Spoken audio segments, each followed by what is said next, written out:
نماز کے اندر کیے جانے والے وہ عمل جس کی وجہ سے ہماری نماز میں نقص پیدا ہوتا ہے یا ہماری نماز خراب ہو جاتی ہے، اس کی دو قسمیں ہیں۔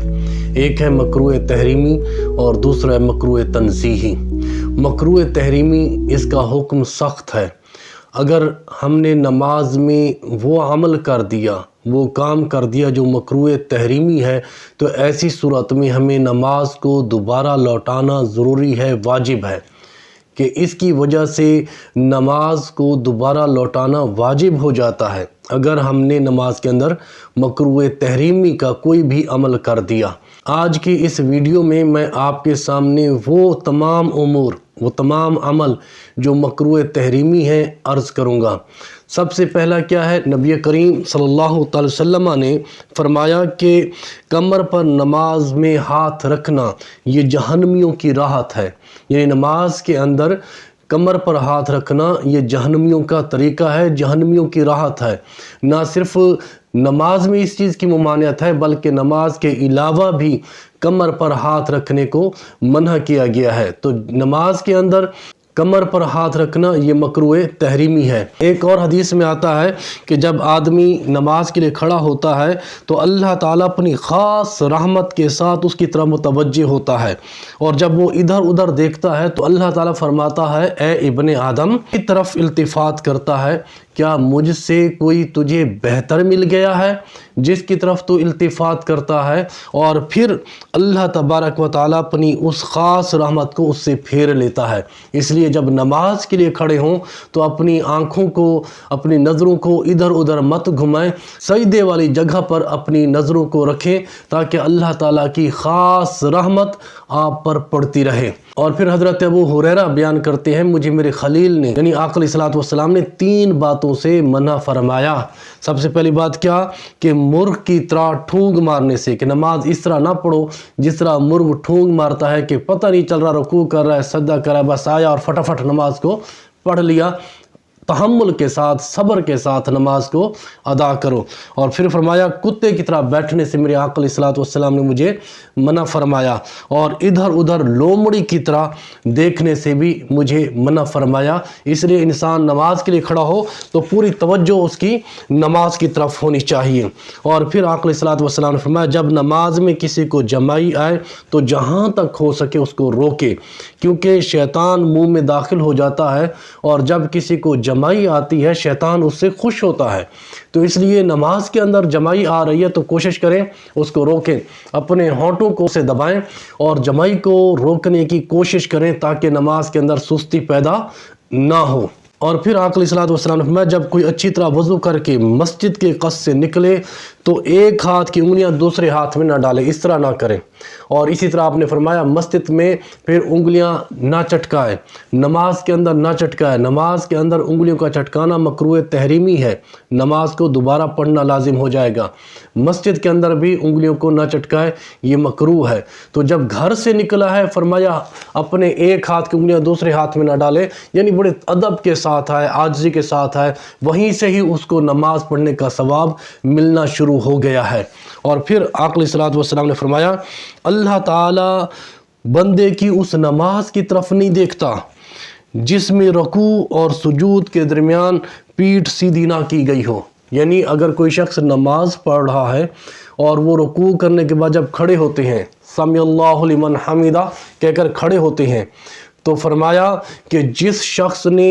رکوع کرنے کے بعد اپنی پیٹھ سیدھی نہ کی ہو، اور جب ہم سجدے کرتے ہیں 2 سجدے تو 2 سجدوں کے درمیان بیٹھتے ہیں، اللہ اکبر کہہ کر بیٹھتے ہیں جس کو جلسہ کہتے ہیں، تو فرمایا اس میں بھی اگر اس نے پیٹھ سیدھی نہ کی ہو، یعنی رکوع سے اٹھنے کے بعد اور ایک سجدہ کرنے کے بعد جب بیٹھتے ہیں، ان دونوں حالتوں میں جس نے پیٹھ سیدھی نہ کی اللہ تعالیٰ اس کی نماز کی طرف ہی نہیں دیکھتا۔ تو کرنا دور کی بات ہے، اللہ اس کی نماز کو نہیں دیکھتا۔ اس لیے جب رکوع سے کھڑے ہوں تو پوری طرح کھڑے ہوں، پیٹھ سیدھی ہو جائے، اور جب 2 سجدوں کے درمیان بیٹھتے ہیں تو پوری طرح بیٹھے کہ پیٹھ سیدھی ہو جائے، ورنہ اللہ تعالیٰ تو آپ کی نماز کی طرف دیکھے گا ہی نہیں، قبول کرنا تو دور کی بات رہی۔ اور پھر آقا علیہ الصلوۃ والسلام نے فرمایا مجھے حکم ہوا ہے 7 اعضاء پر سجدہ کروں اور بال یا کپڑا نہ سمیٹوں، یعنی 7 اعضاء پر سجدہ کرنے کا حکم ہوا اور کپڑے کو نہ سمیٹوں، بعض لوگ سجدے کی طرف جا رہے ہوتے ہیں تو کپڑے سمیٹتے ہیں،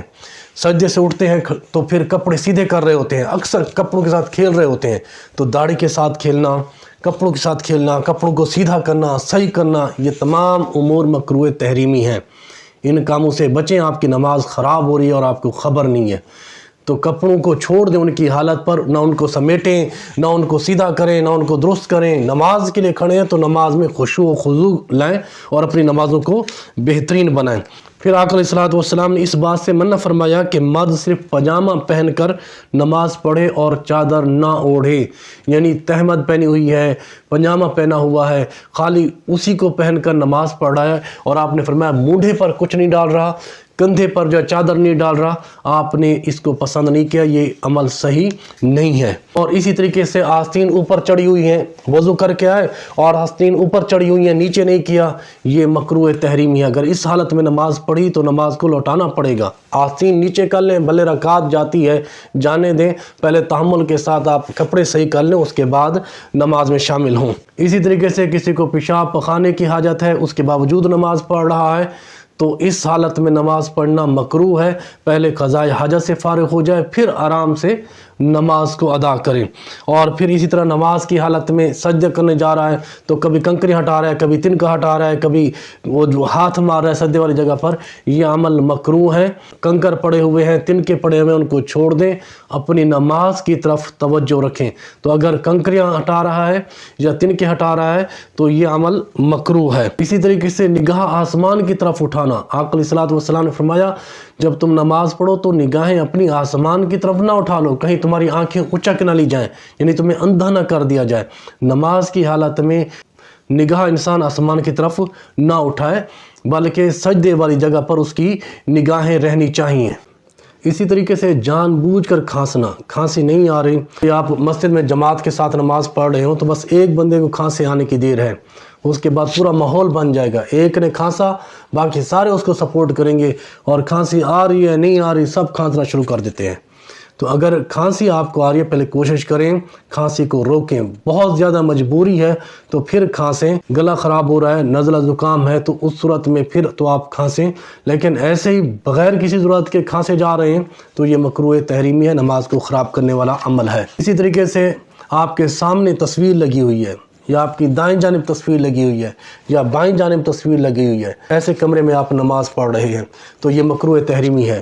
آج کل تو ایک فیشن بنتا جا رہا ہے نا کہ بھئی گھروں کے اندر بچوں کی تصویر لگا دیں گے، یا پھر بیوی کی تصویر لگی ہے، یا شوہر کی لگی ہوئی ہے، یا ماں باپ کی لگی ہوئی ہے، تو یاد رکھیں اس میں تو کوئی دوسری بات ہی نہیں ہے کہ جس گھر میں کسی جاندار کی تصویریں لگی ہوتی ہیں اس گھر میں رحمت کے فرشتے نہیں آتے۔ تو تصویریں لگا کر آپ نے دروازہ بند کر دیا کہ اس میں رحمت کے فرشتوں کے آنے کی ضرورت نہیں ہے، اس لیے فرشتوں کو آنے دیں اور تصویریں اتار کر رکھ دیں، اس میں کوئی محبت نہیں ہے، نماز بھی خراب ہو رہی ہے اگر ایسے کمرے میں نماز پڑھ رہے ہیں، اور رحمت کے فرشتے بھی گھر میں نہیں آ رہے، تو تصویروں کو اتار دیا کریں۔ اور اسی طریقے سے ایسے لباس میں نماز پڑھنا جس میں جاندار کی تصویر ہے، ایسی حالت میں بھی نماز مکروہ ہے۔ ایسے لباس کا انتخاب کریں جو اچھا ہو اور نماز کے لیے جس کو شریعت اجازت دیتی ہے اس لباس کو آپ منتخب کریں۔ اسی طریقے سے الٹا قرآن پڑھنا یہ بھی مکروہ تحریمی ہے، الٹا کپڑا پہن کر نماز پڑھنا یہ بھی مکروہ تحریمی ہے، کام کاج کے کپڑوں میں نماز پڑھنا مکروہ تحریمی ہے۔ البتہ کپڑے اور نہیں ہیں اور مجبوری ہے تو پڑھ سکتا ہے، لیکن اس کو عادت نہ بنائے، اس میں نماز کی شان میں تقصیر ہے۔ نماز کو اہمیت دے کہ میں نماز پڑھنے جا رہا ہوں تو اچھے لباس میں نماز پڑھے۔ اسی طریقے سے سجدے میں جاتے ہوئے گھٹنے سے پہلے ہاتھ رکھنا یہ مکروہ ہے، اور سجدے سے اٹھتے ہوئے ہاتھوں سے پہلے گھٹنے اٹھانا یہ مکروہ تحریمی ہے، یعنی آپ جب سجدے میں جا رہے ہیں تو پہلے گھٹنے رکھیں، اور جب آپ سجدے سے اٹھ رہے ہیں تو پہلے ہاتھ اٹھائیں پھر گھٹنے اٹھائیں، یہ عمل صحیح ہے۔ اسی طریقے سے مسجد میں کوئی جگہ اپنے لیے خاص کر لینا کہ میں اسی جگہ نماز پڑھوں گا، اس کے علاوہ کہیں نماز نہیں پڑھوں گا، یہ مکروہ ہے۔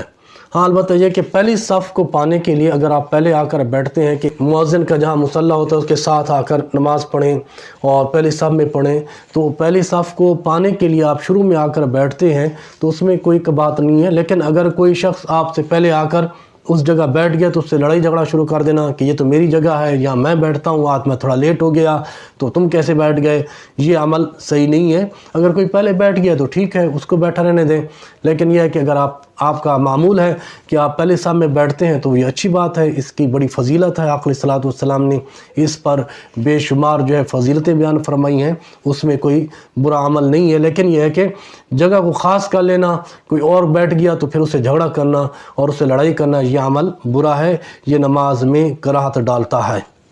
اسی طریقے سے جلتی ہوئی آگ کے سامنے نماز پڑھنا، آپ ایسی جگہ آپ گھومنے گئے ہوئے ہیں اور وہاں اپنی آگ جلائی اور پھر نماز کا وقت ہوا تو مصلی بچھا کر نماز پڑھیں، سامنے آگ جل رہی ہے، یہ مکروہ ہے، یہ مجوسیوں کی مشابہت ہے، جو لوگ آگ کی عبادت کرتے ہیں ان سے مشابہت ہے۔ تو آگ سامنے جل رہی ہے، بھڑک رہی ہے، شعلے اٹھ رہے ہیں، اس کے سامنے نماز پڑھنا مکروہ ہے۔ تندور کے سامنے چولہا جل رہا ہے، اس کے سامنے آپ نماز پڑھ رہے ہیں، یہ مکروہ ہے۔ البتہ یہ کہ سردیوں میں جیسے ہیٹر لگا دیتے ہیں گیس کا تو اس کے سامنے نماز پڑھ سکتے ہیں، اس میں وہ مشابہت نہیں ہے، لیکن آگ اگر جل رہی ہے، شعلے مار رہی ہے، اس کے سامنے اگر آپ نماز پڑھیں گے تو یہ مکروہ تحریمی ہے۔ تو یہ کچھ چند مکروہات تھے، ہمیں چاہیے کہ ہم ان کو سمجھیں اور اگر نماز کے اندر ہم یہ عمل کرتے ہیں ان کو چھوڑ دیں، ترک کریں، تاکہ ہماری نماز درست ہو جائے اور اللہ تعالیٰ کی بارگاہ میں ہماری نماز مقبول ہو جائے۔